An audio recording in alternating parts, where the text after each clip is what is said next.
Welcome to the Deep Dive.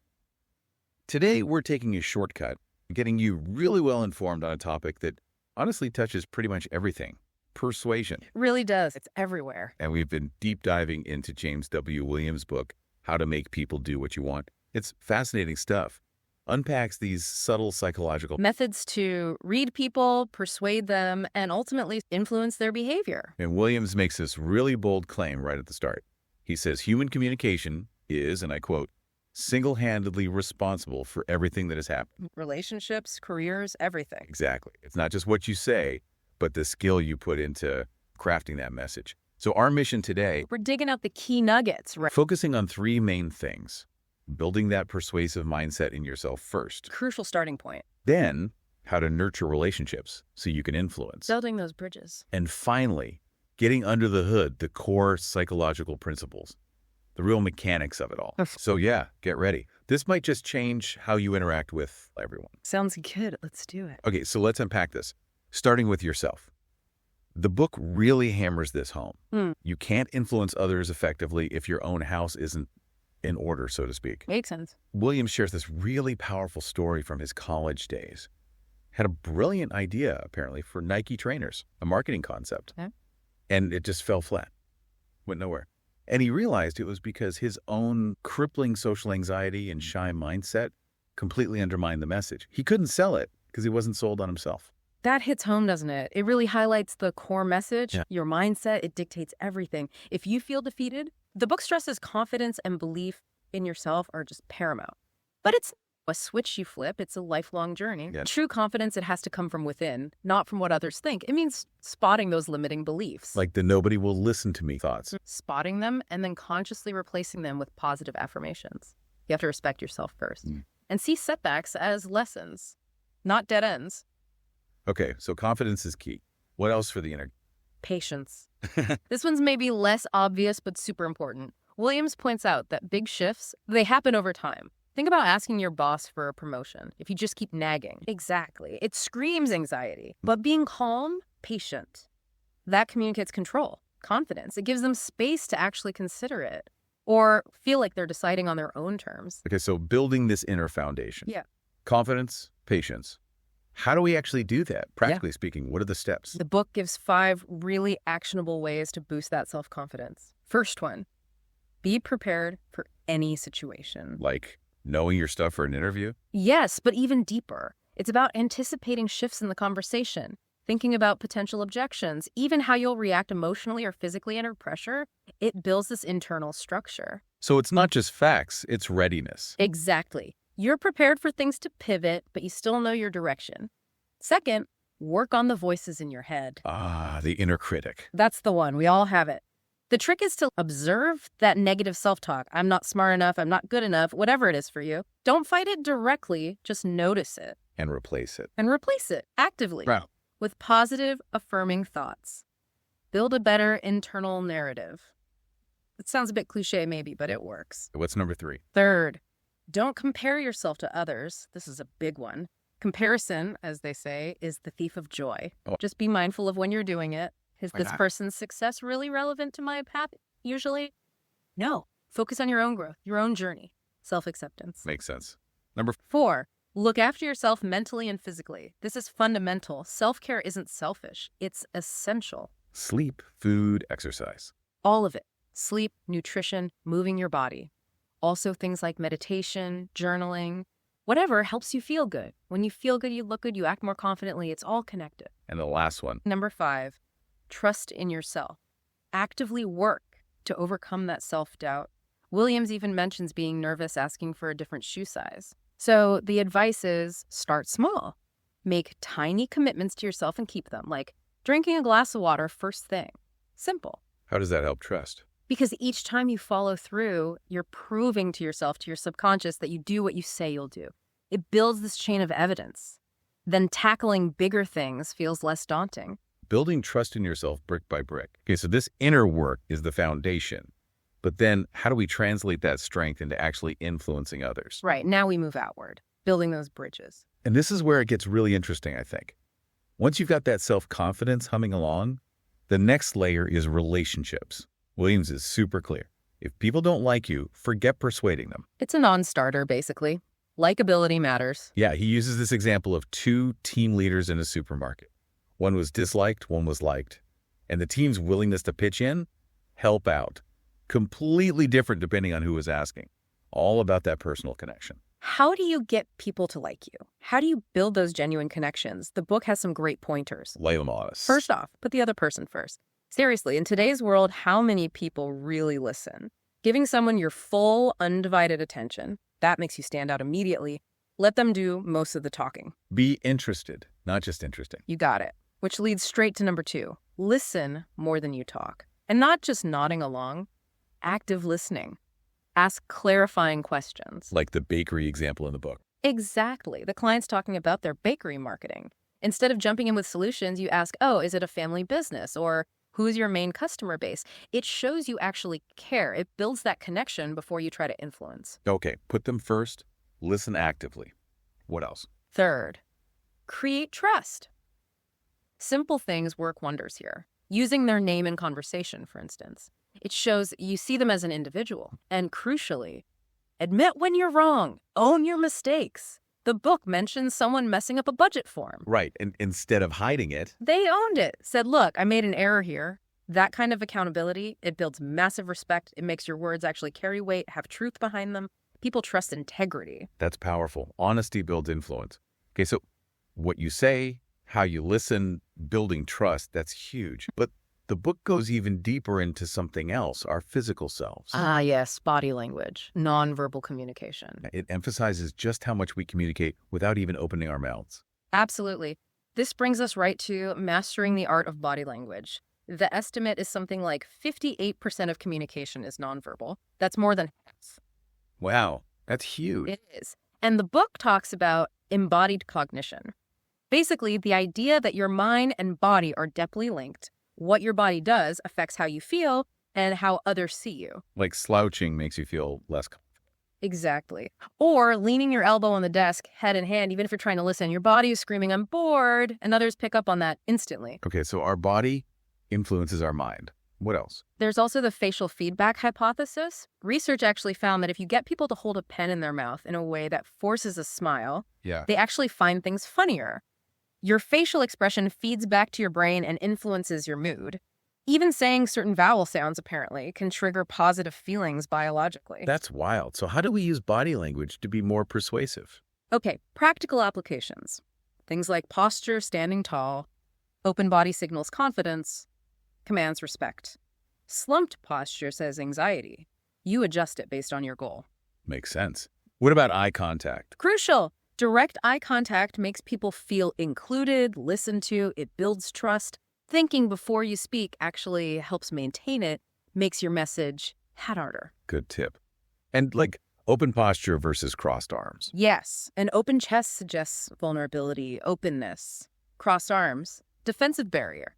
You want to time your requests ideally for when they're showing open body language. They're literally more receptive then. Timing is everything.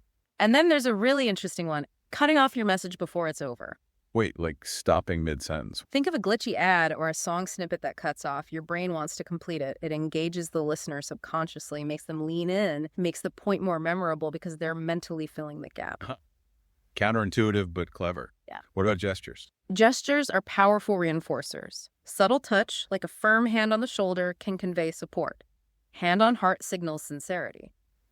Palms up means openness. Palms down, confidence or authority. Hands on hips can show readiness. Steepling fingers often signals power or deep thought. Lots to think about there. Any gestures to avoid? Definitely. Aggressive pointing is usually bad. Hiding hands in pockets can seem untrustworthy or nervous.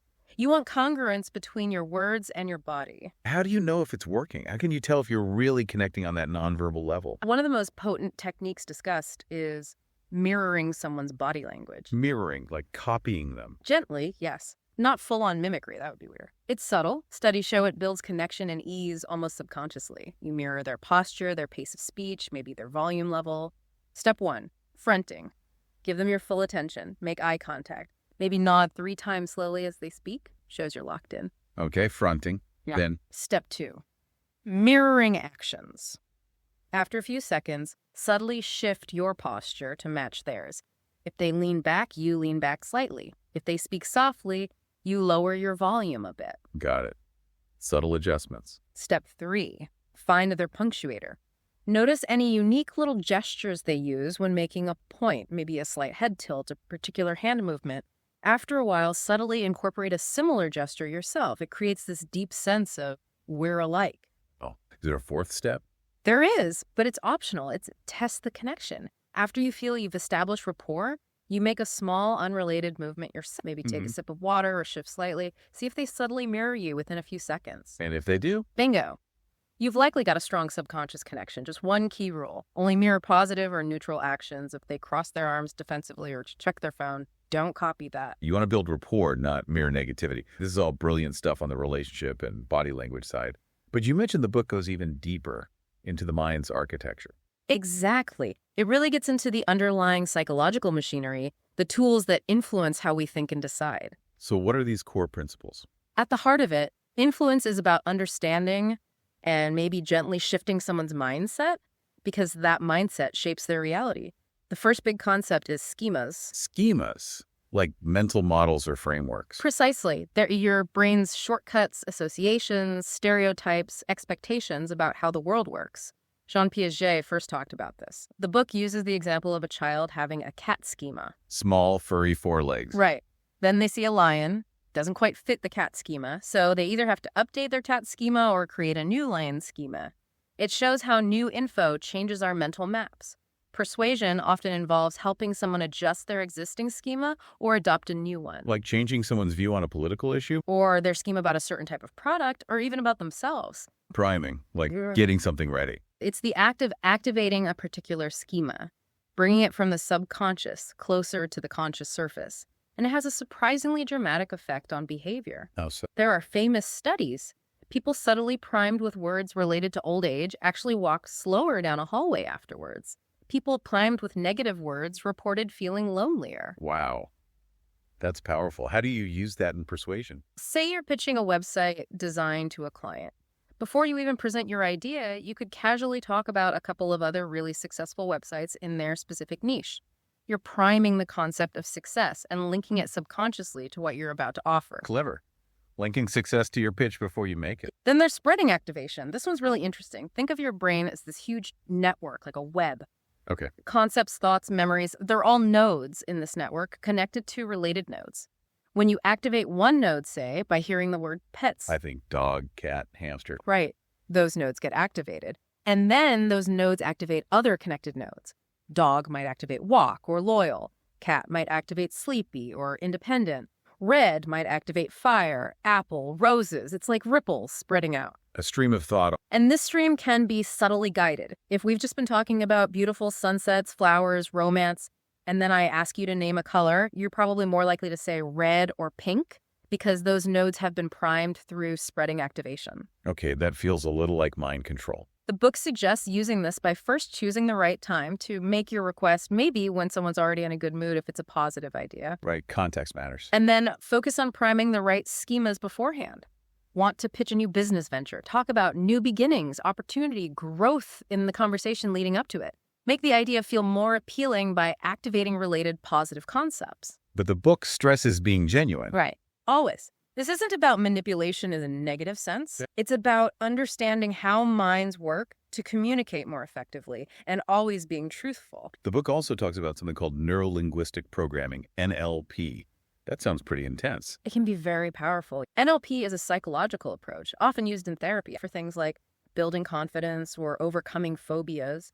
But the principles are absolutely applicable to persuasion. So how does NLP work in this context? What's surprising about it? One really fascinating aspect is reading cues, paying super close attention to tiny signals like where someone's eyes move when they're thinking. Yes. For example, looking up might indicate they're accessing visual memory or constructing images. Looking sideways may be auditory.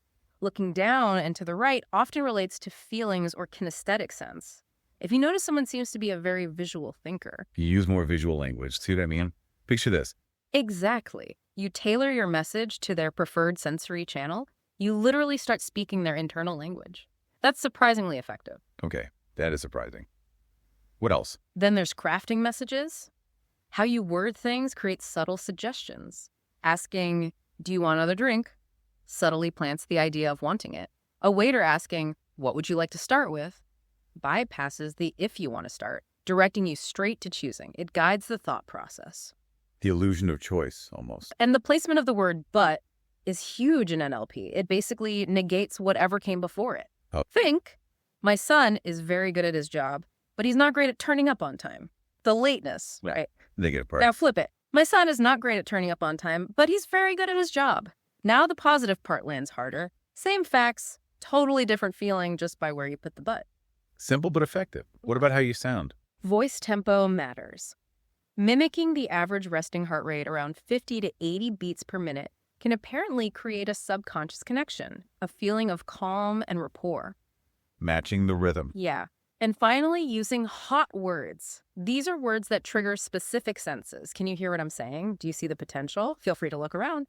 Using these sensory words activates those areas in the listener's brain, making the message more vivid and influential. Wow, NLP seems like a whole toolkit in itself. Oh. Okay, we've covered the inner game, relationships, body language, these deep psychological principles. But how do you make influence stick? How do you make a desired behavior or belief become the new normal?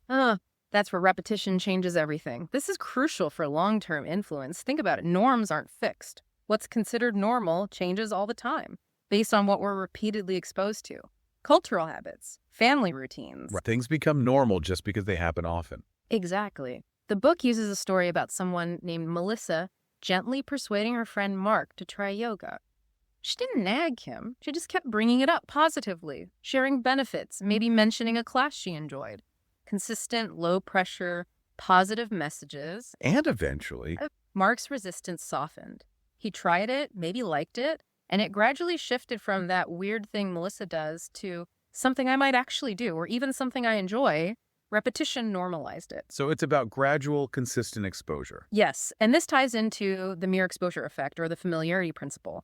Research by Robert Zajonc showed that simply being exposed to something repeatedly makes us like it more. Even if we were neutral or slightly negative initially, we find comfort in familiarity. Our brains like consistency. They really do. Repetition literally builds stronger neural pathways. An unfamiliar idea is like hacking through a dense jungle. A familiar idea is like cruising down a superhighway. Repetition builds that highway. So to use repetition effectively for influence. 2 key things. First, keep the message simple. This is about conceptual fluency. Information that's easy to process feels better, more true. Think about famous brands. Their core message is usually simple and repeated constantly until it feels completely familiar and right. Simple and familiar equals trustworthy. Pretty much. Second, use repetition in every sense. Be consistent not just in the message itself, but how you deliver it. Same kind of phrasing, same positive tone, maybe similar volume, generally. Mention good reviews you heard before you make the specific ask. Prime them repeatedly with positive associations. Consistency and simplicity makes sense. And underpinning all of this, the final big piece is the power of positivity. Williams is really clear. Forceful, fear-based persuasion might get short-term compliance, but it breeds resentment and negative consequences down the line. So positive framing is key. Absolutely. Positive interactions deliver positive results. Frame requests positively. Moving house isn't just a stressful chore, it's starting an exciting next chapter. Reframing negatives. Even negative situations can be spun positively. Think of those animal welfare ads. They show the sad situation, yes, but they focus on the positive transformation after rescue. That's motivating. Okay. What else under positivity? There's systematic desensitization. This is about slowly, consistently turning a negative experience into a positive one, like making teeth brushing fun for a kid who hates it, with songs or games. You gradually associate the disliked activity with positive feelings. It works in workplaces too, making dreaded meetings more engaging or positive over time. Turning negatives into positives gradually. And related to that is repeated positive exposure. If someone's resistant to an idea, say your spouse doesn't want to go to Paris, subtly leave travel guides open. Talk positively about French food or movies. Gently expose them to positive aspects of the idea repeatedly without pressure. It works on the mere exposure principle again. So it's really about weaving all these together. Positivity, repetition, understanding the psychology, building the relationship. Exactly. The most effective persuasion isn't one single trick. It's a blend, a holistic approach built on genuine connection and understanding. That sums it up nicely. It's about connection. And Williams boils down the key takeaways. You need to nurture trust, create genuine connections, focus on communication that's powerful and effective, be positive, really listen and seek to understand, mirror others subtly, appeal to people's wants, not just their needs, project confidence, and be present. And the last one, Practice. always practice. It's a skill you hone. Absolutely. Which leads to a final thought, maybe for you listening. Given everything we've talked about, schemas, priming, social pressure, repetition, all these subtle forces, how much of your own thinking, your daily actions, your beliefs, how much is truly yours? How much might be the result of messages you've absorbed, maybe without even realizing it? That's a deep question to end on. Something to think about. What really stands out to you from all this?